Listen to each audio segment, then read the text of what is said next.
A beautiful moment, a pleasant moment, a blissful moment, a time of refreshment, a time where we come into this mental clinic because we're interested in your life satisfaction. We're interested where you do life in freedom. We're interested where you do life in awareness.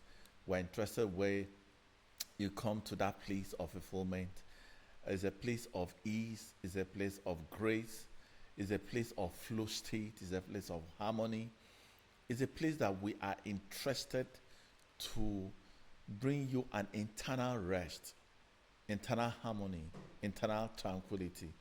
In that place of peace where your mental state are not only stable but find that peace that will enhance your decision making, the quality of your choices, that overall will increase your connectivity to your relationship, and above all, your connection with the divine. And unfortunately, we pay little attention to divinity. But, ladies and gentlemen, you really, really cannot do life without divinity. You can't do life without divinity. Your divine essence that is malfunction has been hijacked by your material self. So what we do here is that the pressure is in the material self. The load is in the material self. The agitation is in the material self. The depression is in the material self. The discouragement is in the material self. The overwhelming is in the material self. The anger is produced by the material self. And that's your lower life. So what we constantly do is that they are attributes, they are futures, they are characteristics that animate exactly where your life is funded from. You see, when we talk about mental pressure, when we talk about mental distortion, when we talk about mental dark paths, they are representation that what colors that, what influences that, it's your association to your lower self.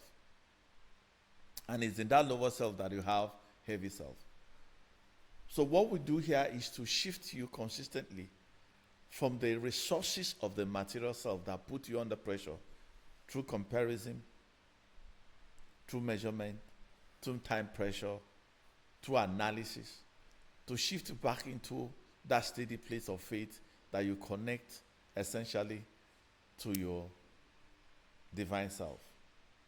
And I'm sure one day this will begin to make sense to several people, because when I look at people, they are mentally distorted. They are mentally unaware. Especially mental unawareness is so predominant in our state. Because you see, when men chases, you're chasing because you are not mentally informed about mental sufficiency that drive your sufficiency of your life. So when you have a depleted mentality, it forms your opinion, it forms your choices, it forms your relationship, it forms how you define things, it forms your opinion. And those mental retardation, those mental pressure that causes you to be under pressure consistently, the headache, the migraine, the unnecessary pressure that is upon your life, is as a result of distorted attention, because we focus more on the material self. And that's why we consistently in this corner remind you that you need to challenge your mental state, because the quality of your mental state will determine the quality of your life. It determines the quality of your life. We're not just wasting time talking, yes, but we want to be able to see you are in a static moment of joy and awe, ravished, radiating in that splendor, in that sense of wellness, in that optimal state of freedom, of balance, of stability, of mental clarity. of connection to yourself, of, that's wellness, that's satisfaction. And I'm happy. One of the things that I pursue a lot is calmness, clarity, stability, harmony, and gratitude. So here, we challenge status quo. It means that we don't want you to think the way you've been thinking. We don't want you to see the way you have been seeing years. You are stuck, you're cycling. The same thing upsets you year in and year out. You're operating from the wound, from history, from direct experiences. And they disconnect you from the flow of wellness and goodness. And incidentally, everybody keeps saying, goodness and mercy follow me all the days of my life. Only in theoretical framework, not in experiential framework, not in embodiment. And so there's a difference between that. So what we want to do is to challenge you that your mental state is not external. Stop outsourcing it. It's internal state. How rugged you are, your mental resilience, your mental toughness, your mental stability, your mental clarity, your mental strength can only be achieved through a constant redefinition and challenge. You need to be dissatisfied and say, why should I get angry? Why is this resentment? A lot of people are tied down into resentment, and that's why they are cycled in the same loop of negativity. They can't find joy, instability. Today they mood swing. That's not stability. Mood swings as a result of unstable, in your inner world that have not, like there's a chaos. There's a war within you. And that war within you is what is reflecting, because that's what you're projecting. That's what influences your perception, your definition, the attitude of your mind. That's what influences your thought patterns. And that's what influences your belief system. We're going to be centering on that because today we want to bring something quite different. We challenge status quo. We want you to redefine the standard. We continue to say that because, see, if you don't upgrade your standard and systemize it, standardization, systemization, then you talk about strategy.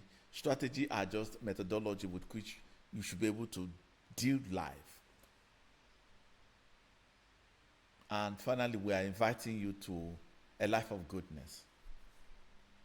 One of our cliche, what we talk, what governs us in UDI and what we do here is that we dwell in goodness and in righteousness. On a daily basis, wake up and say, I dwell in goodness. You begin to reprogram your mental state. I dwell in goodness and in prosperity. I dwell in goodness and in prosperity. I dwell in goodness and in prosperity. It has not just transactional or confession. It has a transformative effect. That meditative means you are instructing your body system. And I'll tell you again and remind you how what we call the energetic alignment, how everything is. If you are out of alignment energetically, that's where your mental state drops. So if you find words that that almost resemble, that governs your state, people don't have mental governance, mental agencies, mental directors to legislate around their mental state. It's like a city. And you need to be able to find that is, as a city, as a person, there must be policies that governs your mental state. There must be processes with which information go to before it's accepted. There must be procedures with which you filter in Otherwise, you will be devalued by every word, every action, every experiences externally. And so what we do here is to be able to give you a system so that you are able to fabricate yourself and engineer your mind and mental state to enable you remain stable, calm, peaceful, and in gratitude. So today we're going to be talking about how the power of your opinion. Everything is about opinion. But before then, let me explain to you how information like this can benefit to you or not benefit to you. So we have two kinds of knowledge. The first knowledge that you have is what I call knowledge. That is, you come into awareness of something, whether through revelation, whether through direct experience, whether through an encounter, whether through divine interruption, whether anything, you get into a class, mentorship, symposium, and you are aware, you come to awareness about something. That is the first stage. And a lot of us are in that first stage. We know the spiritual principles. We know the divine words. We know words from scriptures. We know words from the spiritual books. We read them. That is in the knowledge stage. And they are not beneficial. Why are they not beneficial? Because you see, it is not observed. It is not interpreted. There's no interpretation. And once there's no interpretation, to look at its application or its usefulness, you will not internalize it. It is the internalization, which is through meditation. That process of meditating is more like you are now internalizing it with your body system, because your body is very significant, which is your life. Your body is your life that contains your divine essence and your material self. So now, if you don't have a system to educate, to reflect, to deep introspection, that's why I say introspect. So the cognitive ability to have an in is difficult.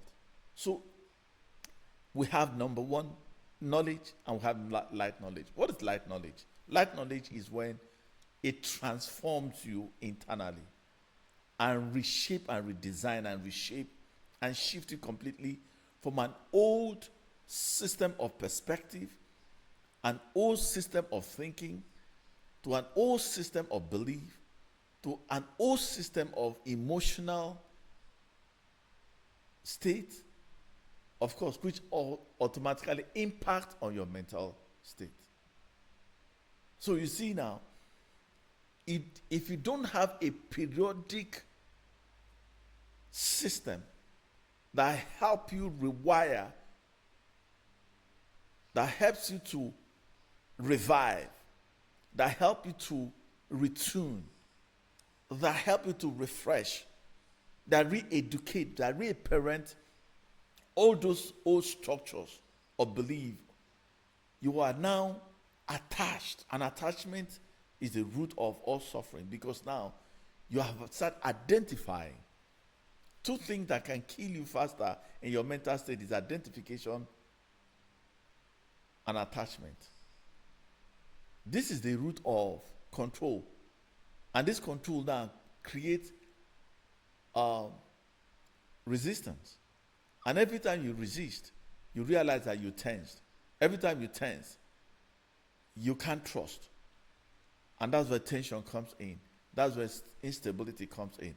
This is how your mental state are, because you don't have that internal balance and internal groundedness where you are secured. So your life cannot be set up. Anything external will agitate you, because You don't periodically. So when we tell people do morning routine of morning meditation, morning prayer, morning worship, spiritual reading, they are means of re-educating and reawakening and re-educating everything so that you are upgraded. And once you are not upgrading internally, you allow the material self, external triggers to continue to stimulate you into such a pressured place. And what we want to do is to be able to put a cap, put a relief valve, because the more you release this old knowledge, this old hope, the more, excuse me, the more you're pressured mentally. And I'm ready to help people.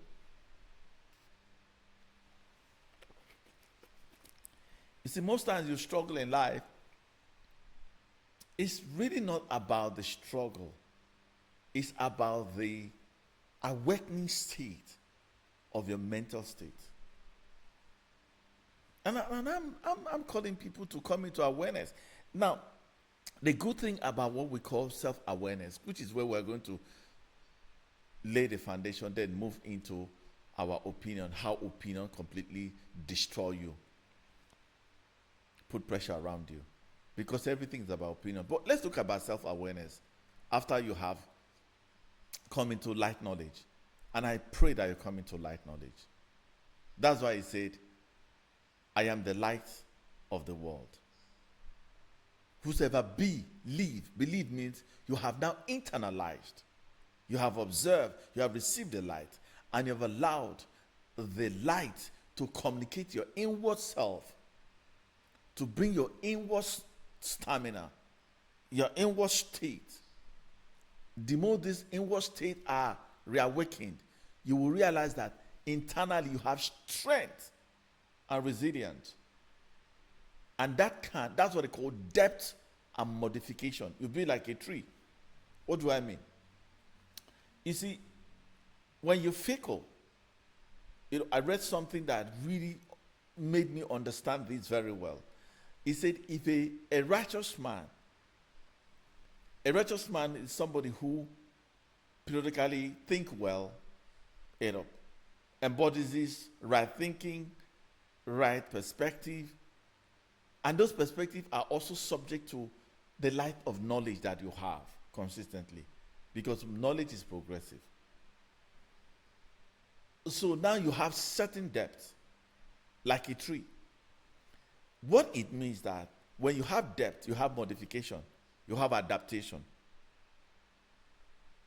and you have integration. Let me explain. When the tree has depth, you see they have system, they have structure, they have patterns, and that patterns will now be able to give them stability, clarity. They have calm, untroubled by external events. Because know why? They are rooted deeply. And that's their inner state will determine their interaction to external. It will also affect their perception and their opinion. So for trees, when they have that depth, they have adaptability. So it means that when the sun rises with its intensity, they don't interpret it from a place of weakness. They are interpreted from purpose. And that purpose gives them the wisdom of application using the sun rays. Typically, it means that if you're a man, you have depth, and there's a resemblance of sun hitting you, right? What happened? You will not, other people will be complaining about the sun, but you are now harnessing the sun as an instrument of wellness, because now you think in terms of inclusion, integration, rather than exclusion. So what happened is that the trees do not have preferences, but they have what they call wisdom of utilization. Because Everything has a purpose. The sun has a purpose. So some people don't like sun. And because they don't like sun, already they have created a pattern of oppression. So when sun comes in, they say, oh, I hate sun. And sun will hate you back. It's simple. Give, it shall be given unto you. Judge, whatever you judge, come back to you. So this is the problem about not having a deep understanding how this works. So now see that when the tree goes up the high depth, they internalize the heat mechanism and find a way to repurpose it within their structural system. They won't hate it. They will like it. They won't resist it. You see why they are very intelligent? Now, this intelligence comes as an intention. Intention means that their attention, they are rooted in that place. So they will now see they have strength to, ability to, this thing to work together for their good. I mean, it's thing from the Bible said, all things work together for good to them that love God. So now, they are operating from a state of love. The sun may be contrary, but yet they define it from a state of love. And it gives a different meaning. Okay, the rain comes in. They don't see rain as against them. They love the rain. And that internal mechanism that they are rooted, now they will see the rain from love, not from opposition. Because the moment you see it as opposition, then it impacts on you. Hey. Whoo! This is wisdom. I'm excited about this. They see the wing. They are not going to operate from wing as an opposite. In fact, that's what they call separation. They don't separate themselves from the wing. They become the wing. But it's as human being, we are going there. We'll see how this thing happens. All things work together for good to them that love God. Meaning that they're operating from the frequency and the energetic alignment of love. So they don't see hate. The problem is that once you hate classification, the pressure of hate, you internalized.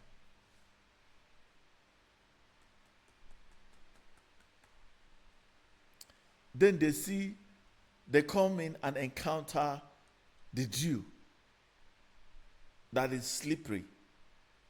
They don't separate themselves from the dew. They become the dew. And once they become the dew, it means that they don't see it as hate or classify it. They eat from its usefulness because they're operating from love.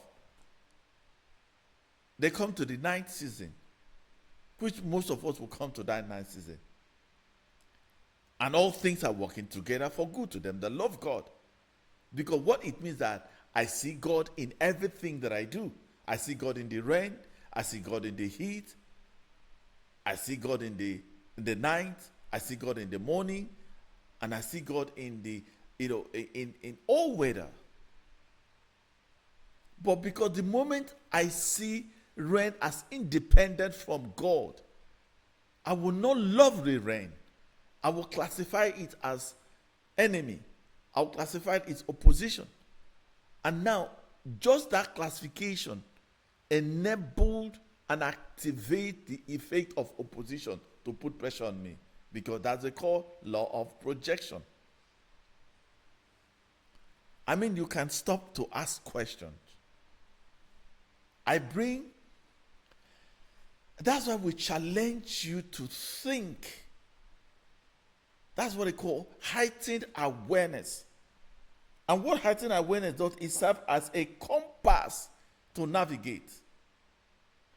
Compass to navigate, heightened awareness. And I can tell you the fundamental issues why we're under pressure.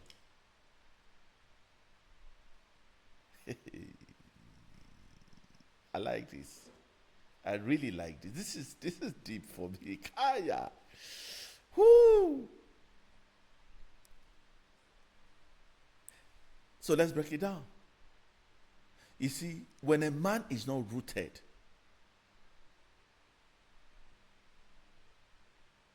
in the light of knowledge, what he does, you don't operate from love. When you see your boss that speak from his wounded place, I'm going to give you 4 laws that will help you. And by the time we finish those 4 laws, you will see how they shape your opinion.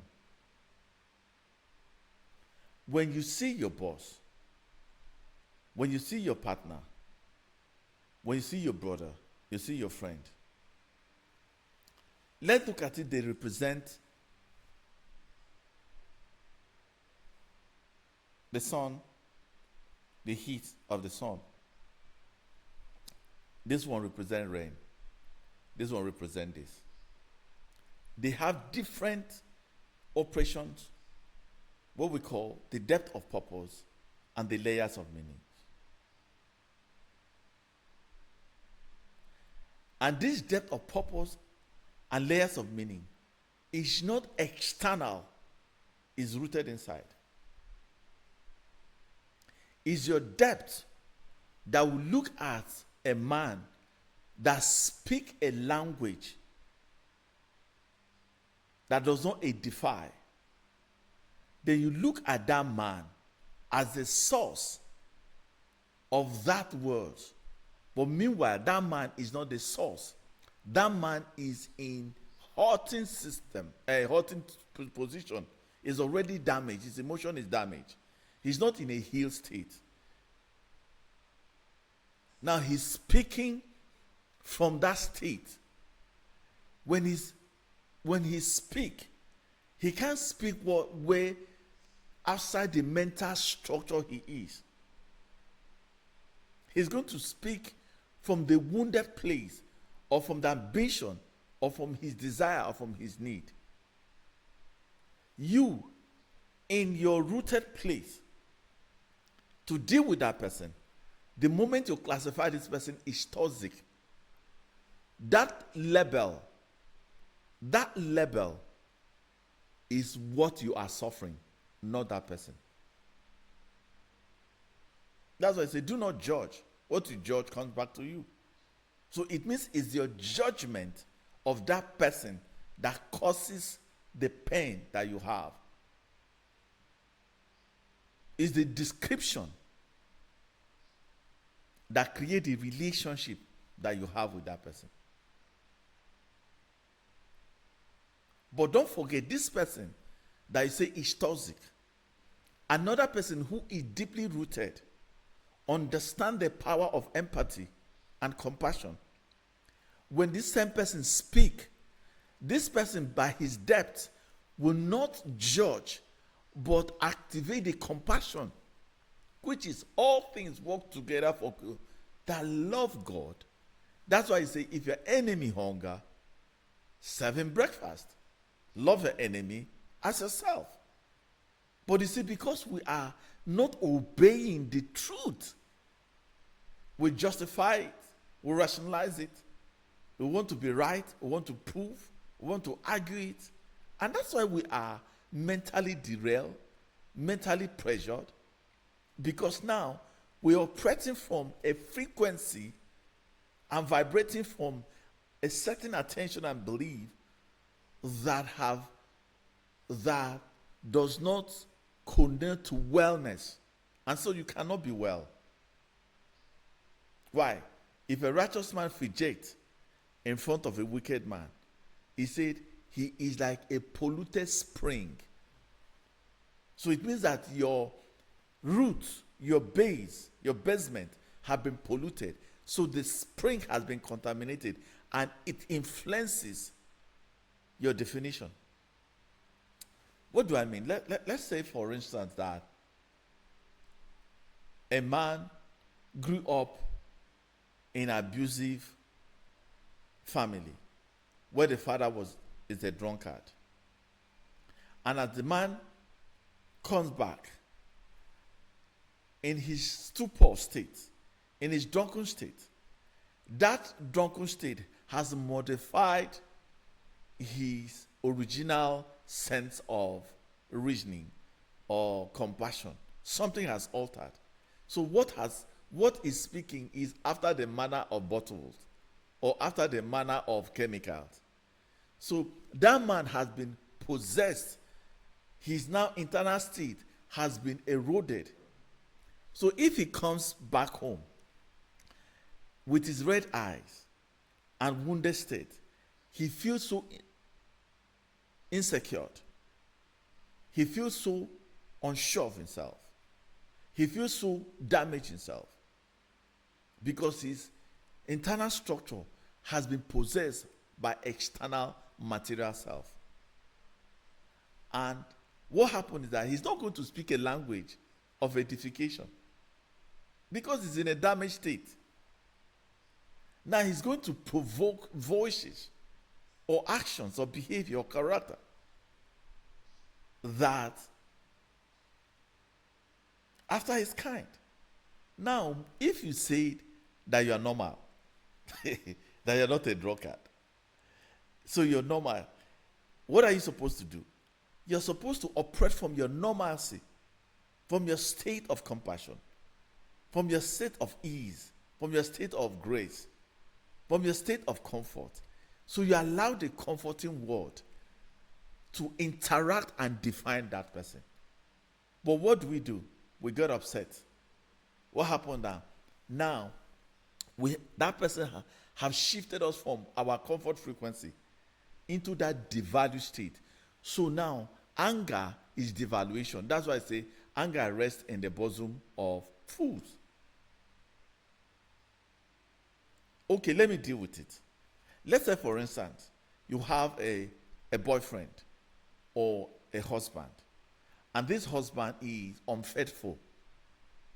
His fidelity has been compromised because he or she is having external affairs.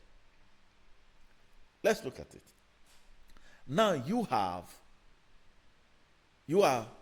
fidelity, you have faithfulness, and you have joy.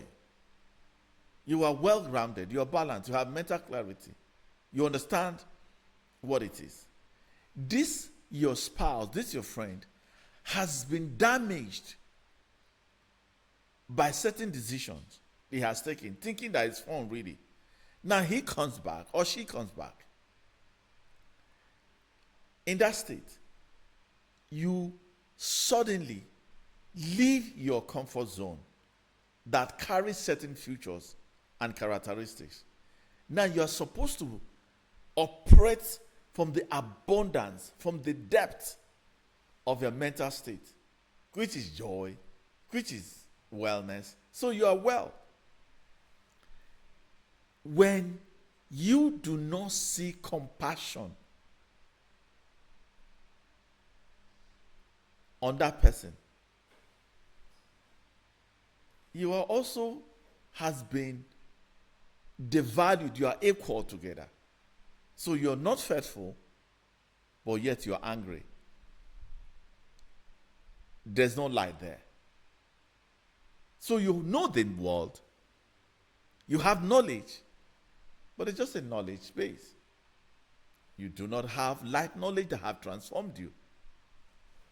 You have to become that light of transformation in your mental strength, not to be altered, not to be changed into that lower state that person is. But you have to come into the heightened awareness to understand that this person is the state of devaluation. You need to be able to be in your higher self to compassionately continue to influence that person. But the moment you take on corruption or the lower self of anger, of resentment, what happens is that you begin to elongate the stay. And this is really why most people are praying for a revival of their partner. They cannot, because they are associating that transformation through a weak process of anger and resentment. Okay. I used to I used to give this example strongly.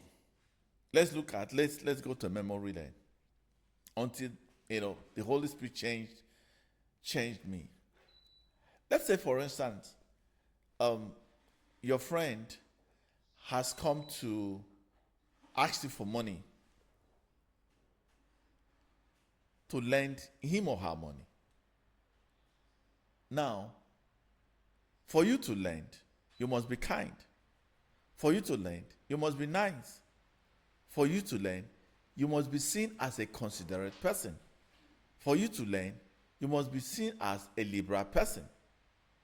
For you to lend, you must be seen as a generous person. Because what does a generous person do? He becomes generous. What does a kind person do? He's kind. What does a liberal person do? He's liberal. What does a considerate person do? He considers other people. So that is an identification. Now you are functioning from that identity of who you are. If your friend comes to you and lends you money, you now become a considerate person, a kind person. Lend that money. Because if you are not kind, you can't be kind. It takes a kind person to be kind. I know you can be nice but not good. It's a different platform. Let's not go into that. Some people are nice, but they are not good. How do I know? They might be nice because they want to be seen nice, but when that thing fell, you know that they are not nice. Their truth will come because a good person will remain a good person. But a nice person could be kind to you. If you fail, he becomes a bad person to deal with you. And that's exactly what you acquire another identity in order to inflict or harm that person.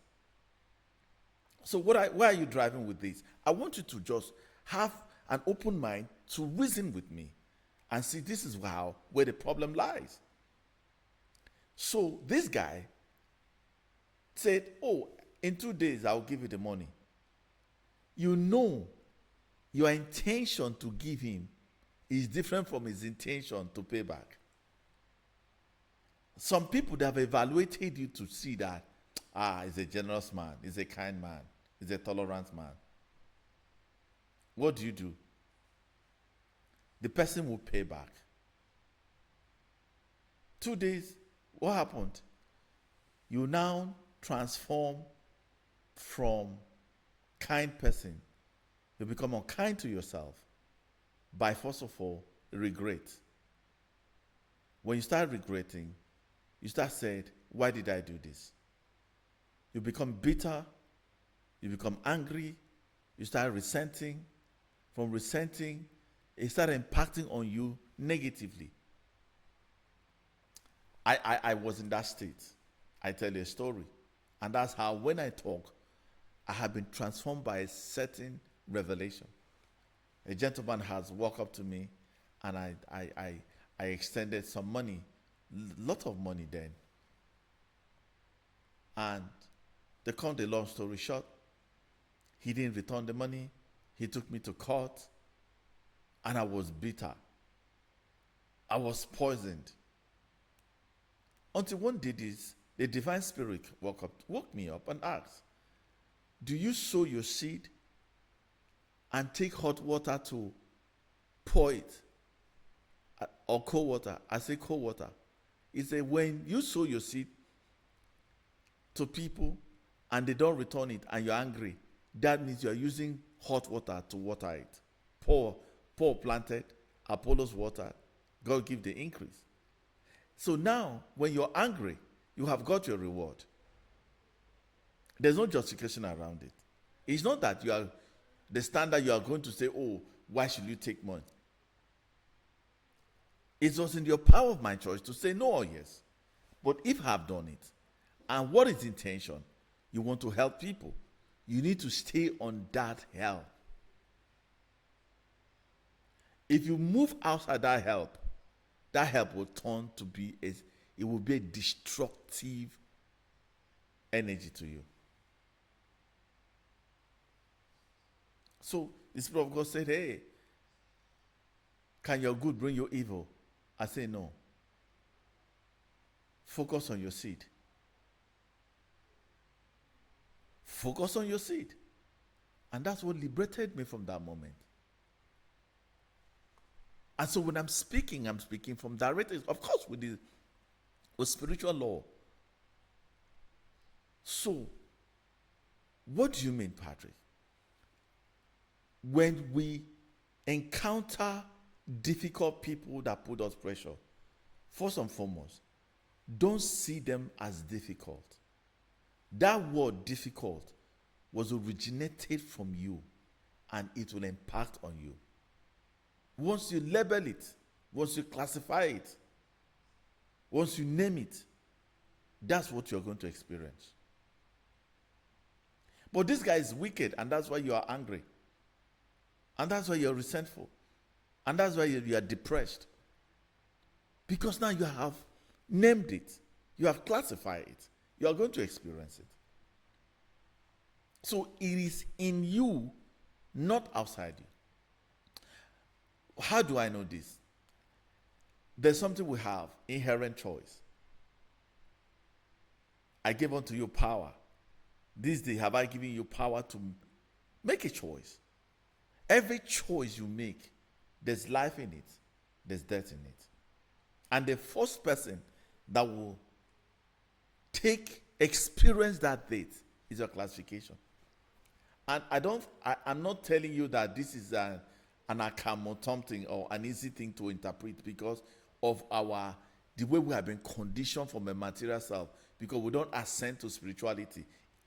It takes a spiritual dimension, your spiritual enlightenment to be able to come hither. But this is possible, and that's a way of life. That's a higher way. And that's what will give you not stimulation or engagement, but that's what will give you a balanced state.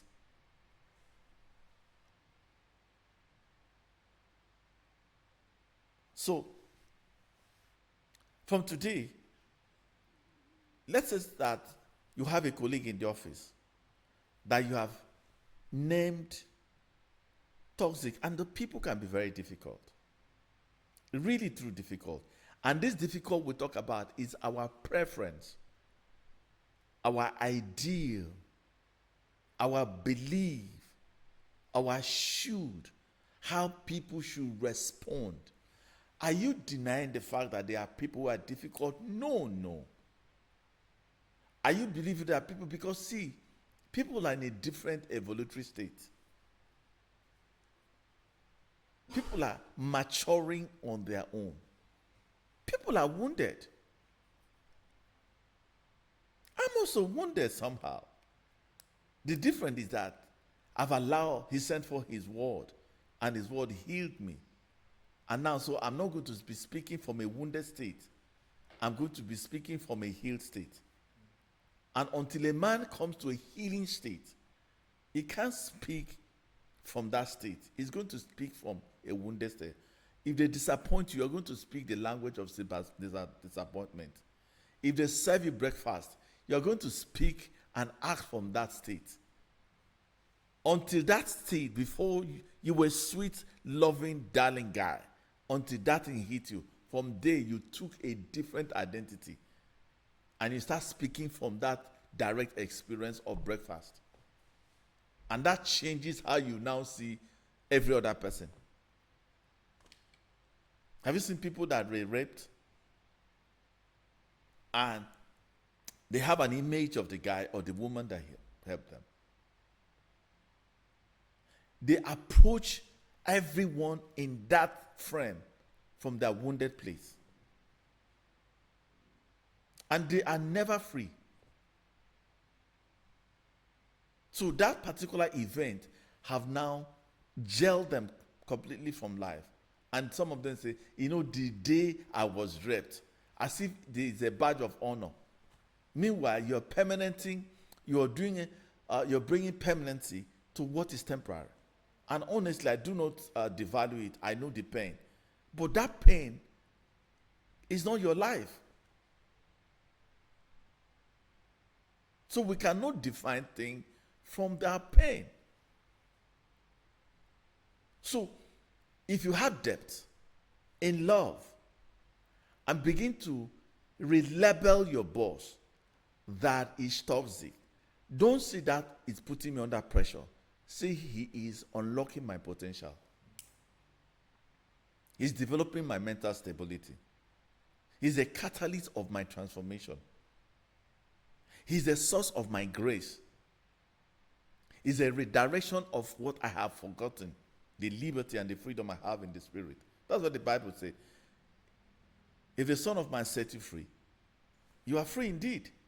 But how can you be free and still be unfree?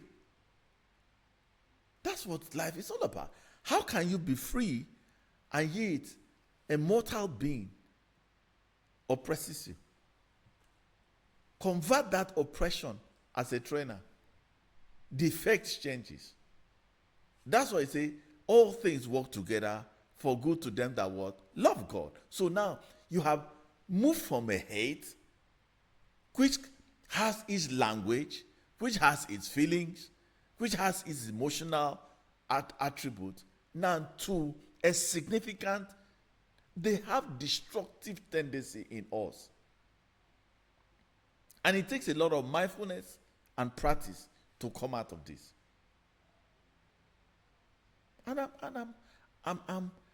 I'm speaking this directly from the divine wisdom of God.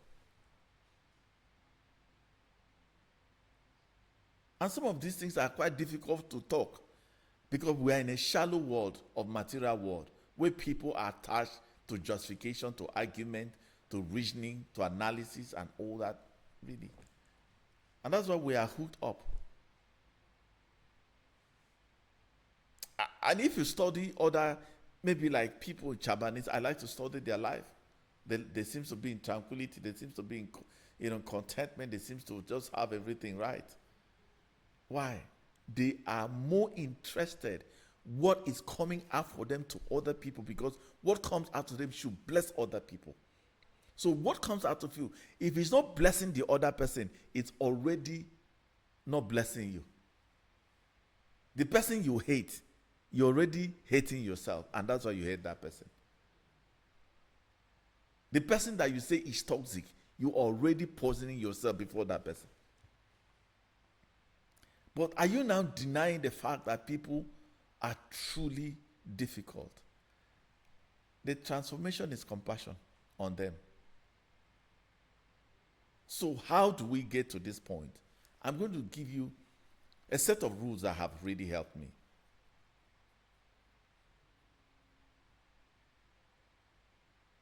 First and foremost, do no harm. Do no harm. It means that if somebody is harmful to you, don't do that person harm by resentment, by anger, by retaliation. Of course, the Bible said, revenge is mine. His revenge is the Lord. If my will please the Lord, he make my enemy to be at peace. But the moment you start harming that person by hurtful words, by devaluation, by whatever language you use, once you originate it and project it, it comes back to you. Do no harm. Your colleague do something, do no harm. First of all, you realize that the more you get angry, the more you get older. It impacts on yourself. It impacts on health-wise, you're not healthy. Because the more you see that person, the more my heart jumps up. The more you frown your face. The more you feel discomfort. And that discomfort is imprisonment. You cannot have wellness. You'll not tap into grace. We always associate grace to the place where something good has happened to us. I'm a man under grace. You're laughing. No. Grace is when something shifts you. You move into that place where you're not carrying yourself, but grace is carrying you. So do no harm to anybody. Do no harm. If they do you harm, do no harm. Learn to not to do harm. Do no harm. I beg of you, you will be the first partaker of the harm. I mean, growing up, I used to, when I get angry and lay hand on something, it tears. And most times it hurt my hand. Have you broken something and you're looking at what was destroyed and you regret it? That's harming yourself. Have you spilled a word that you couldn't control and that word tormented you all your life because you're not supposed to use it? Has somebody overtaken you and in the process of why did this person, who is that person? And you start chasing that person. In the process of that, you hit your car, you had an accident, and you have a permanent devaluation or maybe discoloration of something. What happened? In your heart, you know you're not supposed to do it.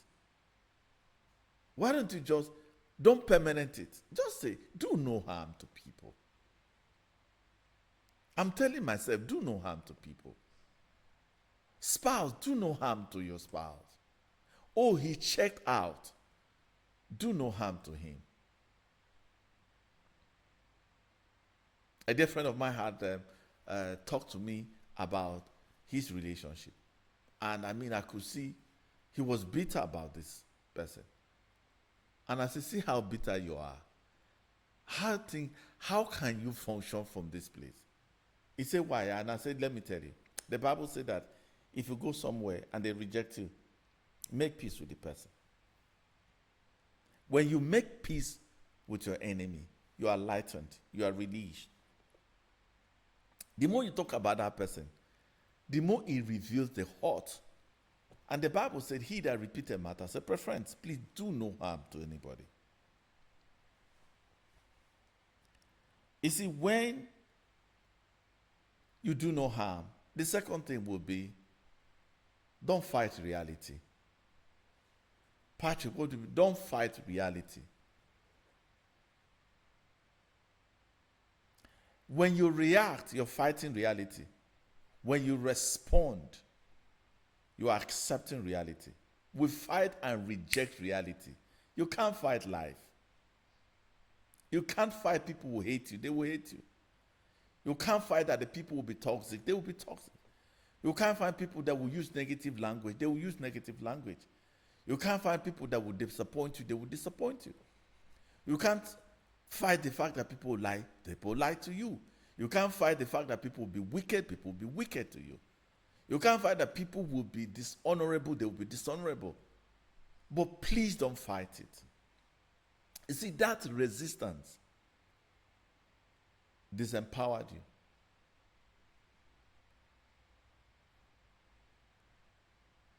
Have you seen, like you're fighting a conductor who has no value of dignity or reputation? Nothing about that person. The value is zero. It's already zero land. That person is going to speak the language of devaluation. You see, that guy that you see, most often do not have a comfortable home. So they sleep inside the car. And now you that is coming from a house, well rested, in air condition if you can, or fan, they do not have it. So from the starting of the day, they're already in a damaged state. They are functioning from that state. They are functioning from that lack. Do no harm further to them. Don't fight them. Respect them. Your compassion define them. You know, time is failing me. Don't fight it.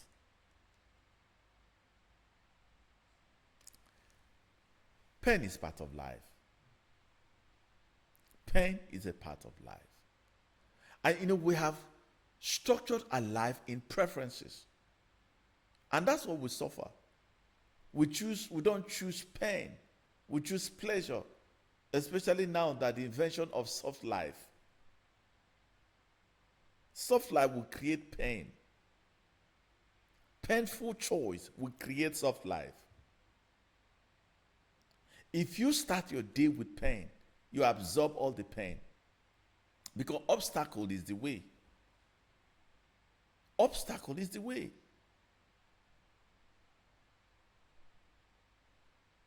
Understand pain is part of life. So let me run 4 things that has helped me. Number 1, let your speech be impeccable. That's why I say, let your word be seasoned with what? Grace. So, in order not to harm people, begin to create a law that makes you not to let your word be impeccable. Somebody I was talking to a friend of mine said, "Oh, you have such a high level of tolerance." Even when I want to correct you, I want to correct you to show you your potential, how dignified you are, and that what you do does not represent your dignity.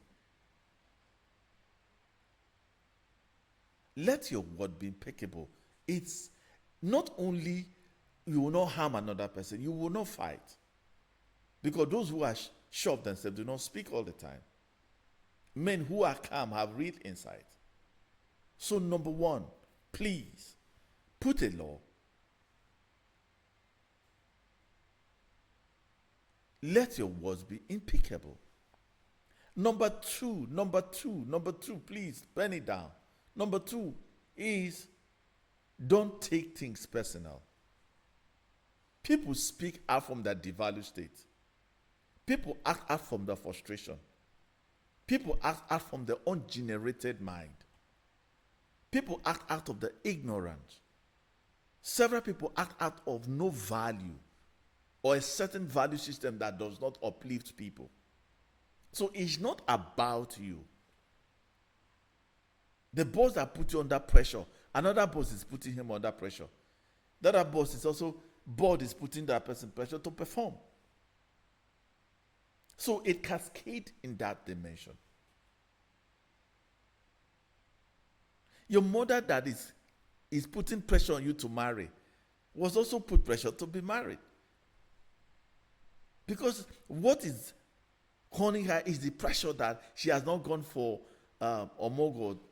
That's the truth. She wants to have a grandchild. Please, let your word, your grace, don't harm your mother. Don't fight that reality. Pain is part of life. So number 3 is no assumption. We assume a lot. 1, let your word be impeccable. 2, don't take things personal.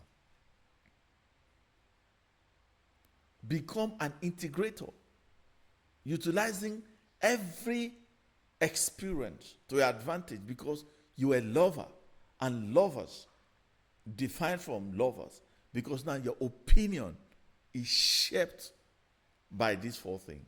Then there's also 1, be the best at any point in time. As much as practicable possible, be your best. They hurt you, be your best. Best mental state, best expression, best speech. Be your best. This will form your opinion. So number 1, let your word be impeccable. Number 2, don't take things personal. Number 3, no assumptions. Number 4, be your best. Be your best character. Be your best temperament. Promise yourself, I'm going to be my best. I will be my best. Under provocation, be my best. When you take advantage of me, be my best. Lord, help me. Be my best. Lord, help me. Be my best. Father, help me. Be my best. And if you get these 4, then the instruction, please don't harm anybody. Don't fight reality. And honestly, pain is part of life. I believe I must have helped somebody. I'm willing to help you in your mental state. If you have anybody going crashes, I can help you reshape your inner awareness and help you inspire you into a well-aligned thinking process and reshape your opinion of life so that you can find yourself in pleasantness, in bliss, and in wellness.